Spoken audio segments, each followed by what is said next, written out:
দিদি এদিকে কাজ সারছে, মোচাটা কিভাবে কাটি একটু দেখিয়ে দিন না। হা কপাল, এত বড় ধাড়ি মেয়ে হয়েছে এখনো মোচা কাটতে পারো না? তোমার মামি তাহলে একদিন কি শিখিয়েছেন তোমাকে?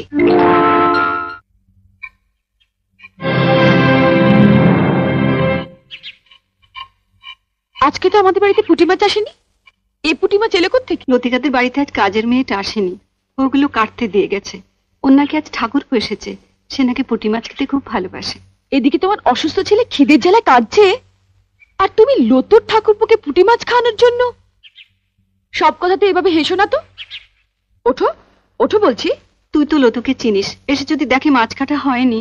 সে আমি বুঝবো, তুমি হাত ধুয়ে ছেলের কাছে যাও। না ছোট, আমি কেটেই যাব। তোমার অসুস্থ ছেলে দিব্যি বর্দি, এর পরেও যদি তুমি একটা মাছও বটিতে ছোঁয়াও, তাহলে তুমি জানবে তোমার ছেলের গলায় বটি বসালে। এ তুই কি দিব্যি দিলি ছোট?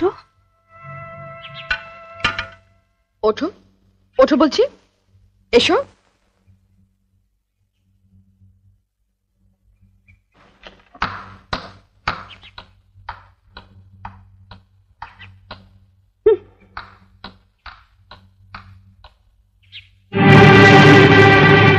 বড় বৌদি, বড় বৌদি, ও বড় বৌদি। বড় বৌদিকে কেন? দরকার আছে। কি দরকার আগে আমাকে বলো। তোমায় কেন বলবো?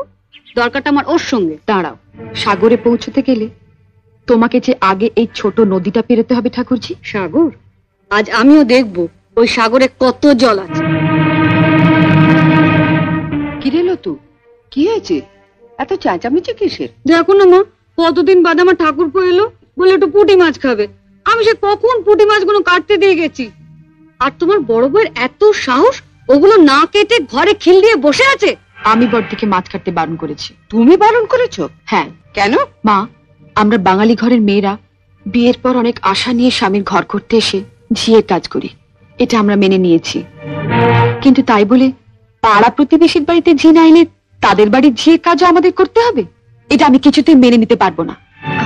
তা লতু পুঁটি মাছ কাটতে পারে না বলেই না? সে কি মা, আপনার মেয়ে পুঁটি মাছও কাটতে পারে না? সেদিন আমি মোচা কাটতে পারিনি বলে আপনি বলেছিলেন এত বড় ধাড়ি মেয়ে হয়েছো, এখনো মোচা কাটতে শেখোনি? তোমার মামি তোমাকে একদিনে কি শিখিয়েছেন? হ্যাঁ মা, আপনার মেয়ে তো কম ধাড়ি হয়নি, এখনো পুঁটি মাছ কাটতে শেখেনি। আপনি কি শুধু ওকে কলাবাজি করতে শিখিয়েছিলেন? শুনলে মা, শুনলে? ঠাকুরপুকে যখন পুঁটি মাছ খাওয়ানোর এতই শখ, তখন মার কাছ থেকে পুঁটি মাছ কাটাটা শিখে নিলেই পারো। আর মাও যদি পুঁটি মাছ কাটতে না জানেন, তুমি রোজ বিকেলে আমার কাছে 4টে করে পুঁটি মাছ নিয়ে আসবে। আমি তোমাকে শিখিয়ে দেবো বটিতে ঘষে ঘষে পুঁটি মাছের ছাল কিভাবে ছাড়াতে হয়। কেমন?